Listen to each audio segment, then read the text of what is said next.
여러분 안녕하십니까?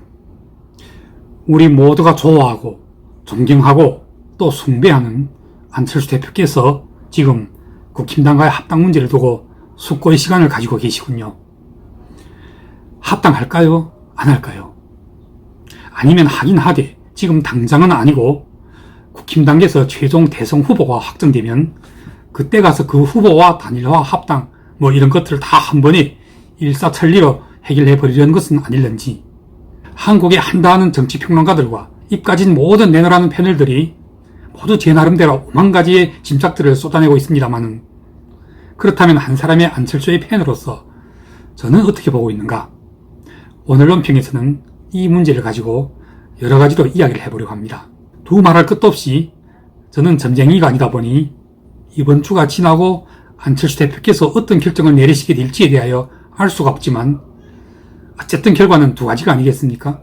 합당을 한다와 안 한다. 그리고 합당을 하게 될 경우에는 지금 당장 한다와 11월쯤까지 기다렸다가 국힘당에서 최종적으로 확정된 대선 후보와 합당 논의를 다시 재개한다. 이거 아니겠습니까? 지금 저희 이 방송을 듣고 계신 여러분들은 어느 쪽이십니까? 자, 지금부터 저희 견해 내지 저희 희망사항 내지 저희 판단에 대하여 한번 말씀드려 보겠습니다. 삼국지에 이런 이야기가 나옵니다. 유비가 형주에서 유표에게 의탁하고 있을 때 유표의 아들 유기가 형주의 권력을 모조리 장악하고 있었던 계모 채부인과 이 채부인의 동생 채모 등에게 피해를 받을 일이 걱정되어 유비에게 도움을 청합니다. 그래서 유비는 유기에게 제갈량을 추천합니다. 제갈량에 가서 방비책을 물어보라고 하잖아요. 그때 제갈량이 어떤 끼를 대줍니까?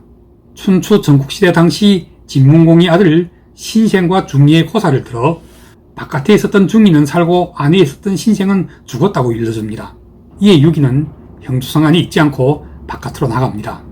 형주에서 멀리 떨어진 강화태수로 피신하여 살게 되며 후에 유비가 형주를 다 차지하고 난 뒤에는 형식상에서나마 형주의 주인이나 다를 바 없는 형주자사로 책봉받기도 합니다. 자, 신생은 안에 있어 죽고 중리는 바깥에 있어 살았다. 여러분, 지금 이미 국힘당에 들어간 윤석열이 어떤 모습을 하고 있습니까? 전에 이 국힘당 비상대책위원장을 하시던 김종인이 1년 동안 위원장 임기를 마치고 떠날 때 이 당에 대하여 어떻게 평가하셨습니까? 아사리판이라고 하셨잖아요. 아사리판이라는 게 무슨 뜻입니까? 깊이 어원까지 파고 들어가면서 해석할 것도 없이 그냥 한마디로 질서가 없는, 우리 한국말로 표현할 것 같으면 가장 속된 말로 한마디로 개판이라는 뜻이잖아요. 개판이라고 하면 우리는 그야말로 진흙탕 속에서 살점도 없는 삐라기를 하나 놓고 서로 물고 뜯고 하면서 이전투구하는 개들의 모습을 연상하게 되죠. 그런데 만약 윤석열을 그 뼈다귀에 비유할 것 같으면 윤석열은 고기 한 점도 없는 뼈다귀가 아니라 엄청나게 큰 고기 덩어리입니다. 가히 물소나 아니면 코끼리에 비유할 수도 있죠. 자, 아프리카의 초원에서 이런 덩치 큰 물소나 코끼리를 발견하게 되었을 때 그 초원에 굶은 하이에나들과 리카온 같은 들깨무리들은 어떻게 합니까? 벌떼같이 몰려들어 굉장하게 뛰어난 작전을 펼칩니다. 앞에서 공격하고 좌우 양편에서 교란하고 그리고 배후에서 기습합니다.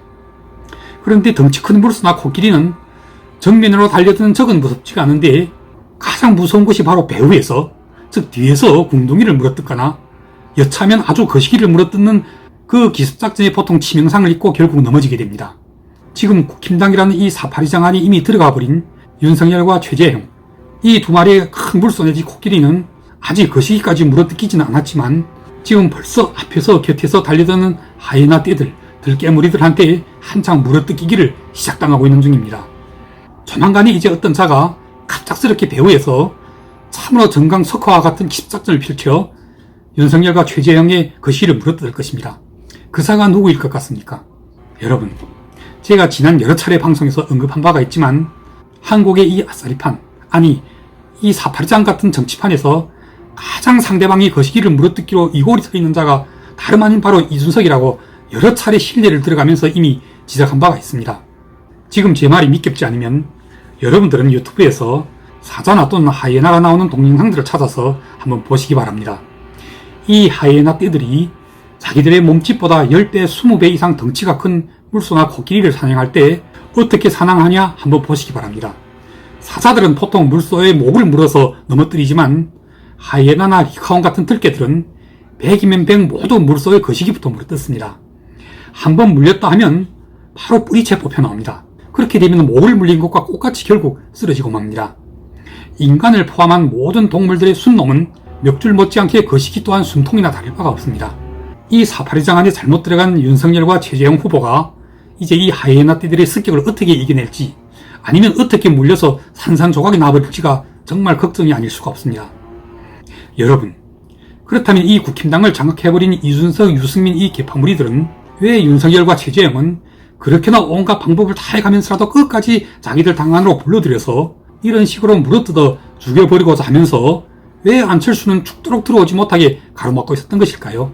안철수 또한 얼마든지 합당을 미끼로 국힘당 안으로 끌어들여서 역시 윤석열이나 최재형처럼 사파리장 속에 몰아넣어 하이에나 떼들한테 물어뜯겨 죽일 수가 있었을 텐데 말입니다.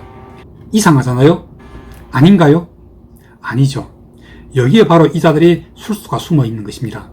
이자들의 기본 전략은 이러합니다. 윤석열과 최재형은 안에 불러들여서 죽이고 안철수는 절대 불러들이면 안 된다. 그냥 바깥에 두어 자기절로 고사시켜야 한다는 것입니다.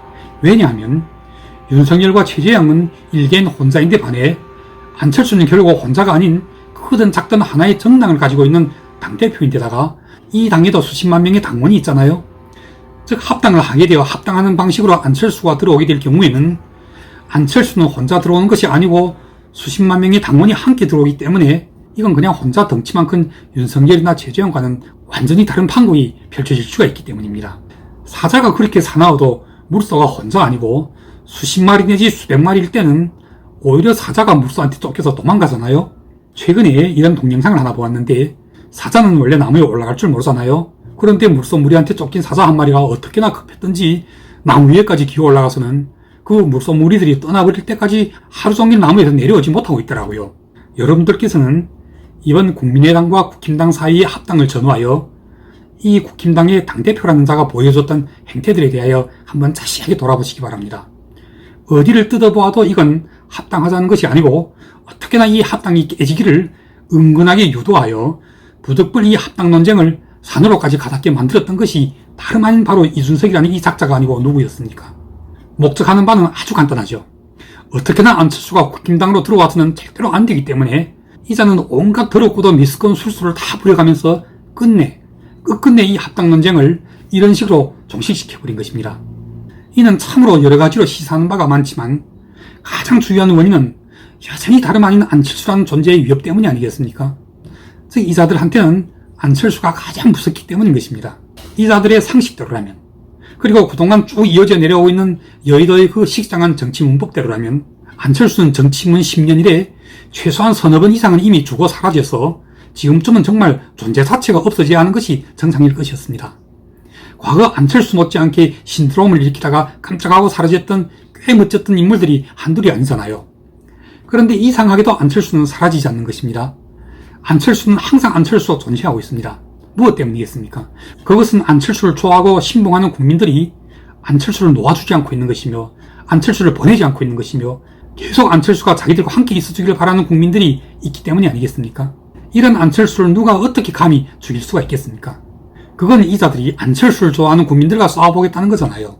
그래서 그 싸움 결과들이 모두 어떻게 승부가 났던가요?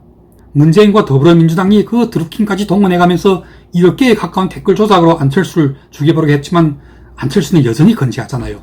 이런 것들을 보아왔기 때문에 이 이준석, 유승민의 개파무리들은 안철수는 결코 윤석열이나 최재형과는 다르다. 이 안철수는 함부로 당으로 불러들였다가는 오히려 자기들이 쫓겨날 수가 있다고 판단한 것입니다. 때문에 안철수는 절대 당으로 들어오게서는 안 된다. 그냥 바깥에서 정부 여당과 자기들 사이에서 환충지대로 계속 남겨두는 것이 더 낫다고 판단한 것입니다. 그래서 이자들은 결국 합당을 깨버린 것입니다. 무슨 지분이니 당명이니 이런 것들은 그냥 하나의 빌미의 반죽거리에 지나지 않습니다. 정말 꼭 합당해야 하는 당위성과 필요성을 느꼈다면 합당을 이뤄내기 위하여 보여줬던 얼마나 많은 성공 사례들이 역사 속에 존재하고 있습니까? 더도 말고 DJP 연합만 봐도 그렇지 않습니까? 정말 합당하자고 한다면, 그래서 제가 만약 국힘당의 대표라면, 즉 제가 만약 이준석이라면 말입니다. 나는 내가 갖고 있는 지분의 49.9%까지 다 내주겠습니다. 그리하여 59.9%를 차지하면 되는 것입니다. 당명까지 바꾸지 못할 것이 뭐가 있습니까? 그 당명이 무슨 수십 년을 사용해왔던 역사가 있고 전통이 있는 당명도 아니잖아요. 겨우 사용해온 지 몇 달밖에 안 되는 그냥 김종인이 지어준 당명이잖아요.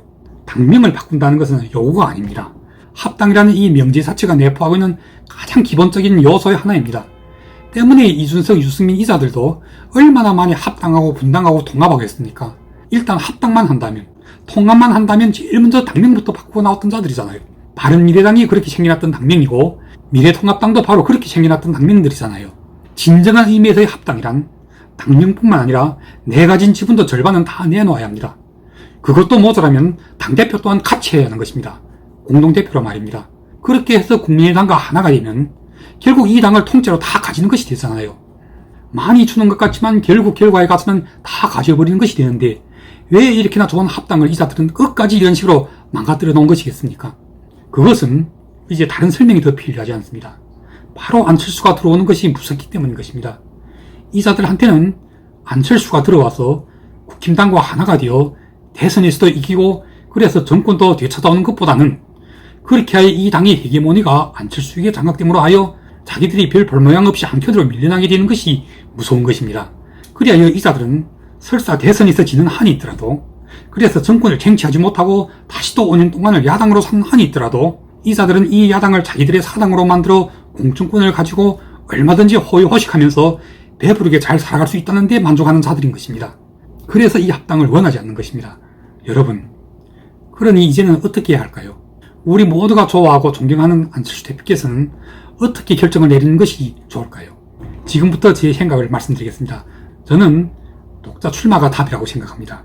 저는 출마 선언과 함께 안철수 대표의 지지율은 절대 최재형에게 뒤지지 않을 것이라고 장담합니다.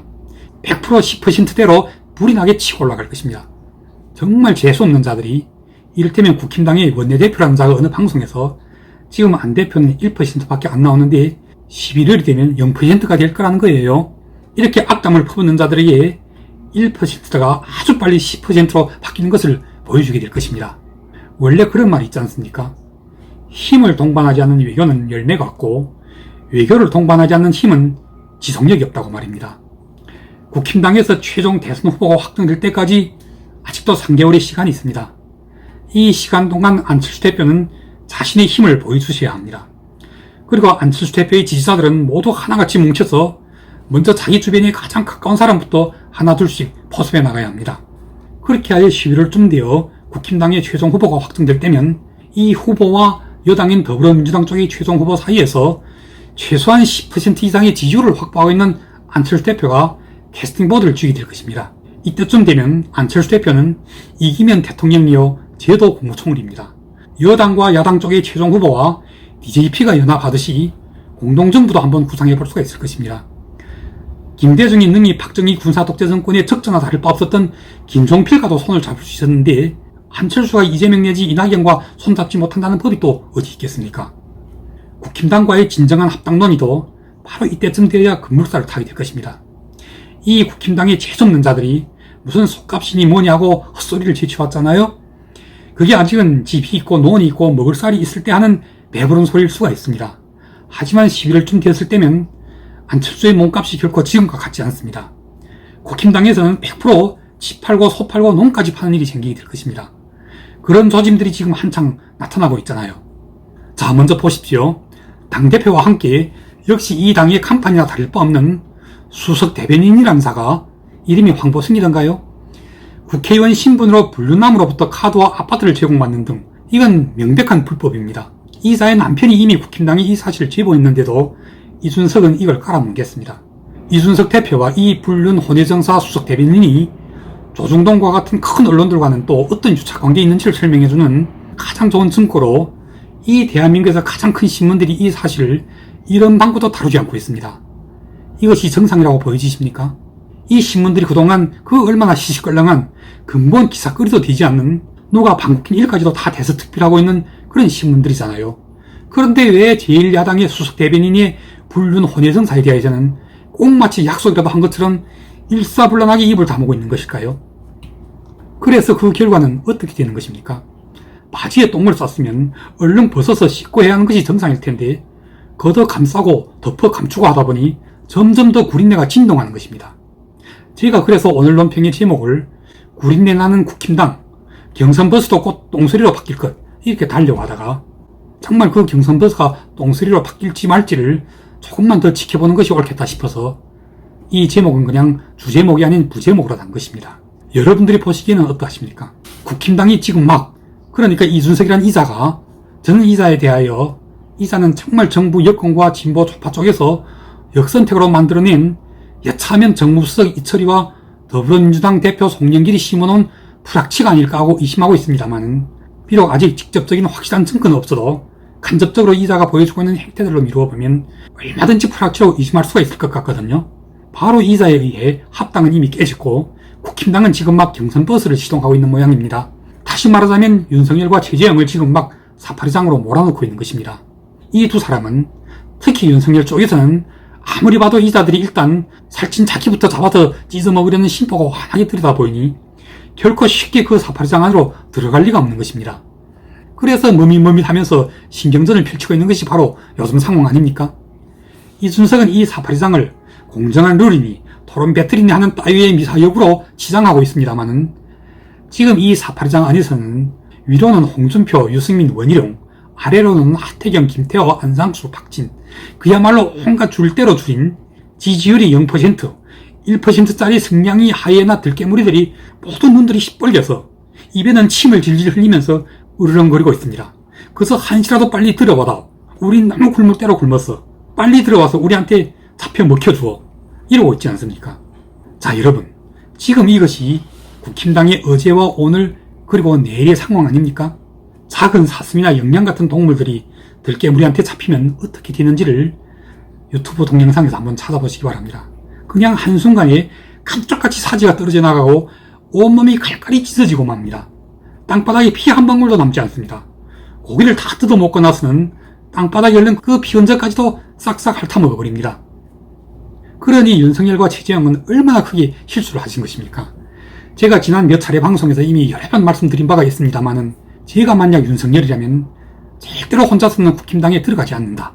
반드시 제3지대에서 먼저 안철수와 손을 잡고 국민의당에 입당하여 함께 합당하는 방식으로 국힘당에 합류했을 경우에는 결코 오늘과 같이 이준석 같은 이런 소인배한테 벌써부터 먼저 이리저리 핥히고 뜯겨서 온 얼굴과 몸에 생채기가 드러나는 일은 없었을 것입니다. 그런데 물론 윤석열의 입장에서는 호랑이 굴에 들어가지 않고 어떻게 호랑이 새끼를 잡을 수가 있으려고 생각했을 것이고, 거기다 또 이미 국힘당 안에는 자기를 기다려주고 있는 권성동이나 정진석 같은 큰 중진들이 한 힘이 되어줄 것이라고 자신감이 넘쳤었겠지요. 그런데 어제 정진석이 이준석한테 어떤 고를 당하셨습니까? 그러니 이런 정진석이나 또는 권성동을 믿고 섣불리 함부로 국힘당에 몸을 실은 윤석열의 앞에는 지금 어떻게 무슨 방법으로 이 사파리장 안에 뛰어들어 혼자서 하이에나 들깨무리들과 싸워서 이기느냐, 아니면 물어뜯겨 산산조각이 나느냐는 이런 절체절명의 위기에까지 내몰리게 된 것입니다. 신생은 안에 있어 죽고 중리는 바깥에 있어서 살았다. 이게 얼마나 멋있는 역사의 교훈입니까? 합당이 깨지고 안철수 대표께서는 최소한 적어도 11월까지는 3개월이라는 시간 동안을 바깥에서 이 신생의 죽음을 구경하시는 것도 그닥 나쁠 것은 없을 것 같습니다. 흔히 듣는 얘기가 있잖아요. 사자는 자기 새끼를 절벽에서 굴려 살아남은 새끼만 키운다고 말입니다. 참으로 초원의 제왕이라는 이 이름에 걸맞게 새끼도 강하게 키운다는 뜻이 아니겠습니까?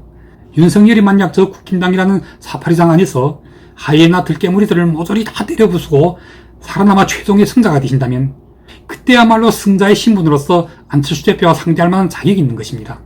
안철수 대표 또한 바로 그런 승자와 함께 합당도 단일화도 밀어붙이시고 나아가서 내친김에 국힘당을 접수하셔서 이 당을 진정한 보수파 국민들과 당원들에게 돌려드려야 하는 것입니다. 마무리하겠습니다.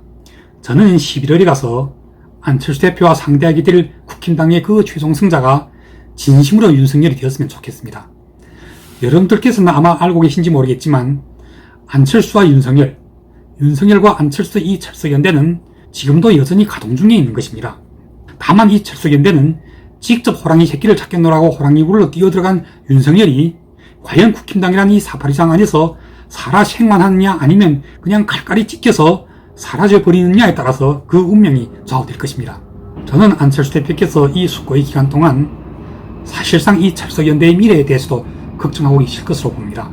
윤석열이 반드시 죽지 말고 살아서 그 하이에나 들깨무리들을 모조리 소탕하고 당당하게 최종 승자가 되셔서 11월에 안철수 대표와 다시 마주 앉게 되실 때 이 찰석연대는 곧 새로운 전기를 맞이하게 될 것이 아니겠습니까?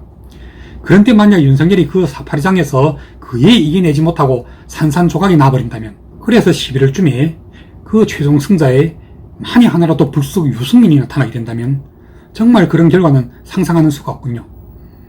하지만 그런 결과를 대비해서라도 저는 안철수 대표님께 건의합니다. 이 나라 보수는 결국 국힘당만 있는 것이 아닙니다. 11월까지 이 3개월 시간 동안 안철수 대표께서는 적극적으로 조원진의 우리 공화당과도 접촉하시고 정광훈, 김병재의 국민혁명당과도 접촉하셔서 연대를 도모하십시오. 진정한 중도는 그냥 좌우 양대 진영 사이의 중간에 있는 세력이 아니라 좌우 양대 진영에서 떨어져 나와 있는 모든 세력들을 품을 수 있는 가장 큰 제3지대라는 사실을 보여드려야 합니다. 그리고 안철수 대표는 바로 이 3지대의 진정한 주인이 되셔야 합니다. 만약 제3지대가 존재하지 않는다면 국가와 국민은 그냥 좌우양편으로 분열되어 있음을 의미합니다. 이 분열을 막아내고 융합해낼 수 있는 공간이 바로 3지대여야 하는 것입니다. 무슨 중도는 사라졌다느니 3지대는 존재하지 않는다니 하고 떠버린 자들의 그 헛소리에 현혹되어서는 결코 안 될 것입니다. 대한민국의 정치판에서 좌우 양대 진영이 존재하는 한 중도는 제3지대는 영원히 존재합니다. 두 말할 것도 없이 이 3지대의 주인은 바로 안철수입니다. 안철수 대표님께서는 국민당과 함께 이 3지대를 구린내로 오염되고 있는 한국 정치판에서 유일하게 깨끗한 비오염지구, 청정구역으로 지켜내셔야 합니다. 마지막으로 한마디만 더 한다면 안철수 대표께서는 지금 구린내가 진동하고 있는 국힘당이 경선버스에 올라타는 일이 있어서는 절대 안 됩니다. 이 경선버스는 곧 똥수리로 바뀌게 될 것입니다. 이 경선버스에 이미 탑승하여 있는 자들은 지금 모두 똥주머니들을 너덟 개씩 갖춰들고 있습니다. 심판이 시작하고 호루라기만 부는 순간 똥주머니들이 서로 상대의 얼굴을 바라고 날아들 것입니다. 그렇게 되면 심판이고 선수고 국인군이고 할 것 없이 이 경선버스는 온통 똥칠로 도배를 하게 될 것입니다. 한마디로 이 경선버스는 100% 똥수리로 바뀌게 될 것입니다. 그리고 그 구린내는 천지를 진동할 것입니다. 행여라도 제3지대가 오염되는 일이 없도록 각별히 신경도 쓰시고 위생에도 주의하셔야 할 것입니다. 오늘 방송은 여기까지 하겠습니다. 감사합니다.